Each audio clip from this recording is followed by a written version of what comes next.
From this market center. Yeah, I'm from this market center. Thanks very much, Tracy, Sure. for allowing us to come in and join. So, Tracy, you had a story that you were sharing with me today, which Right. was it was awesome. So, your mother had an investment property?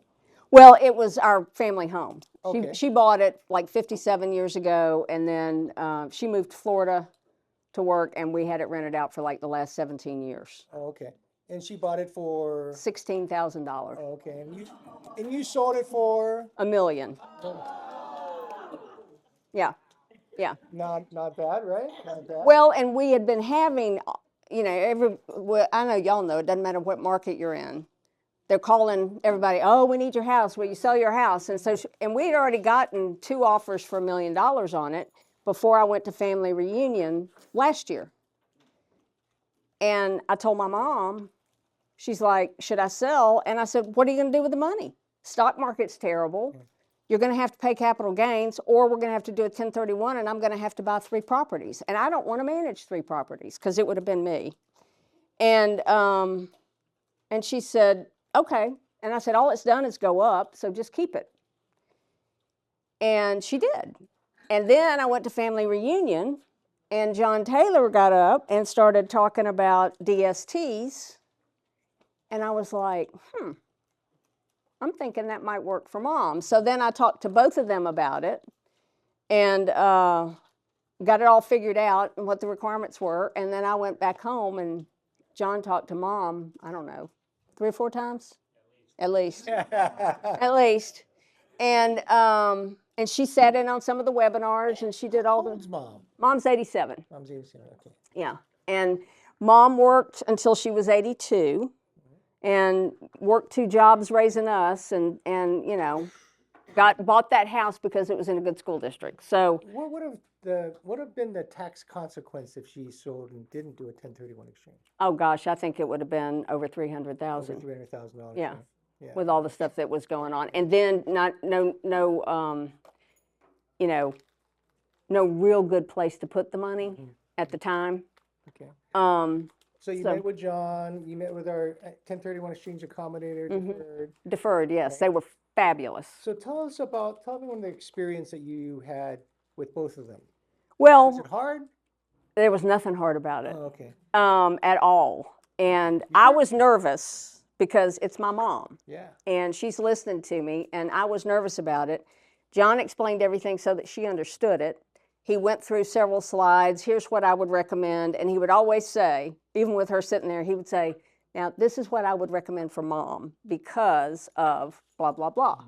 If she were a different age, if she had a different, set of goals for this, then I would recommend something else. But this is what I would do for Mom. And he goes, it's what I would do if she was my mom. I was like, great. And so all that was very comforting. I did tell them, my sister, who is, a bit of a... Protective. Yes. Rightfully. I'm telling her about the stuff, and she goes, well, Tracy, I mean, have you checked them out? Do you know that it's not a scam and that they're not going to... And I said, Dan does all his work through them, and I trust Dan. And he's done a lot of work with them. And I said, I trust John. So yes, we're good. And so yeah, it was nothing. He walked us through the process. And the best part of it is when he said, I'll get something to you within 2 days or next week or whatever, or that's too soon for me to put an investment out there. Because he was like, until you're sure the property's going to be sold, I can't give you that investment. Right. And he walked us through it. And I kept him up on, where we were on the property and the sale, and it went smooth as silk. And then the deferred people also were sending emails and saying, this is what we need from you. Please sign this. How was that experience with deferred? They were amazing, and they were free. So my mom loves free. I'm just going to tell you, my mom loves free. I'm Asian. I'm not Chinese. I'm Japanese. But free? That gets me. Yeah, my mom loves free. So when John said, they're not going to charge anything, it would usually cost about $1,200. Mom's like, well, I like that. Yeah. And so I was getting emails from them. They would send stuff to Mom, but I would get a they would send an email to me too and say, your mom needs to sign this, you know, and make sure she signs it by this day. Make sure she does this by this day. And, you know, and then after everything was over, Robin was sending me emails saying, here's how much is going to be deposited in her account on December the 15th. And, you know, it's prorated. And then once January rolls around, here's how much will be deposited in her account. And so she was getting $2,100 a month rent on a 2-bedroom, 1-bath, 944 square foot home in Chastain Park here in Atlanta, north of Buckhead. And taxes were $8,500 a year. And then she paid $120 a month for yard maintenance because tenants never keep anything up. And at the end of the year, she'd make maybe $10,000 or $11,000. So like less than 1%. Oh, it was awful, awful. And now she's going to make about $53,000, almost $54,000 a year. And I don't have to find a tenant, and I don't have to, you know, schedule repair people, and I don't have to do any of that. And a blessing does not even begin to describe what the DST has done for my mom. And then to know that, you know, something happens to her, then it's just like it would have, you know, step up cost basis, rolls to me and my sister, no issues, and no capital gains. And because my mom doesn't like to lose money. Oh, tell me what you said about her when she, what was it, the day she asked you? She, well, she says, you know, she would say, because she had a fall a month ago, and was in 2 weeks after we closed. She was in the hospital for 12 days with pneumonia. So we've been having fits. But even when she's groggy or whatever, she'll say, Tracy, it's the 15th. Can you get your computer and let me look at my account?